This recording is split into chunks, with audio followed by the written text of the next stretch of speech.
Hello guys. आज के vocabulary देखते हैं। एब्डिकेट का मतलब होता है पद छोड़ना। एब्स्टेन का मतलब होता है परहेज करना। एक्लेम का मतलब होता है प्रशंसा करना।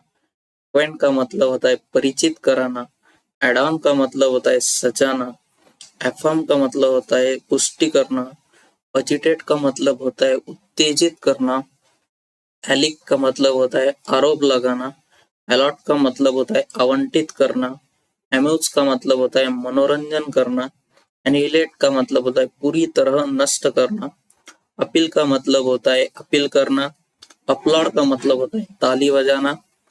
आर्बिट्रेट का मतलब होता है मध्यस्थता करना। एसेंड का मतलब होता है ऊपर चढ़ना। एस्पायर का मतलब होता है आकांक्षा रखना। एसेंड का मतलब होता है सहमति देना। अट्रैक्ट का मतलब होता है आकर्षित करना। ऑगमेंट का मतलब होता है बढ़ाना। अवॉइड का मतलब होता है टालना। बैकल का मतलब होता है उलझन में डालना। पेनिस का मतलब होता है निष्कासित करना। बिहोल्ड का मतलब होता है देखना। बिविल्डर का मतलब होता है भ्रमित करना। लस्टर का मतलब होता है डिंग मारना। अब हार्ड वर्ड्स देखते हैं। एबनेगेट मतलब त्याग करना। बोर्गेस मतलब मध्यम वर्ग। कैकोफोनिक मतलब कर्कश। डिम्यूर मतलब आपत्ति करना। इपिटोम मतलब आदर्श उदाहरण। परवेंट मतलब उत्साही। ग्रैंडिलोक्वेंट मतलब अतिशयोक्त वर्ण भाषण। हैप्लेस मतलब दुर्भाग्यपूर्ण। एम्ब्रोग्लियो मतलब उलझन। जक्स्टापोज मतलब साथ रखना। अब फ्रेजेस देखते हैं। इन द फाइनल एनालिसिस मतलब अंतिम विश्लेषण में। एट शॉर्ट नोटिस कम समय की सूचना पर। इन हाई स्पिरिट्स बहुत खुश। ऑन गुड टर्म्स अच्छे संबंध में। इन द वेक ऑफ के बाद। अब इडियम्स देखते। Bite off more than you can chew अपनी क्षमता से अधिक काम लेना। Cross the bridge when you come to it समय आने पर देखेंगे। गो द होल 9 yards पूरा प्रयास करना। कीप योर चीन अप हिम्मत बनाए रखना।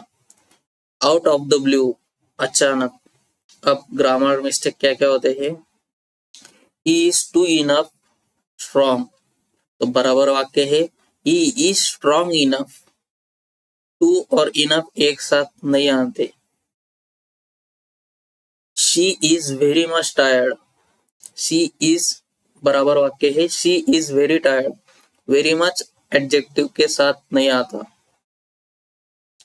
ही इज सो हैप्पी तो बराबर वाक्य है he is so happy much नहीं आएगा। सो मच एडजेक्टिव के साथ नहीं आता। This is much better than the one तो बराबर वाक्य this is better that than that one. Much unnecessary emphasis देता है हमेशा जरूरी नहीं होता। She is quite enough intelligent तो बराबर वाक्य है she is quite intelligent. Enough गलत जगह पर यूज हुआ है। He is rather too very tired तो बराबर वाक्य है he is rather tired. Multiple intensifiers avoid करें जितना जरूरी है उतना। अगले वाक्य में भी वैसे ही था। I am so very glad बराबर वाक्य I am very glad. So very unnecessary है। He is fairly too weak तो बराबर वाक्य he is too weak. Fairly और टू साथ में नहीं आते। शी इज इनफ कैपेबल तो यहाँ पे रिवर्स दे दिया है उन्होंने तो बराबर वाक्य है she is capable enough. Enough adjective के बाद में आता है। He is too very intelligent तो बराबर वाक्य है he is very intelligent. Too और वेरी एक साथ नहीं आते। Thank you.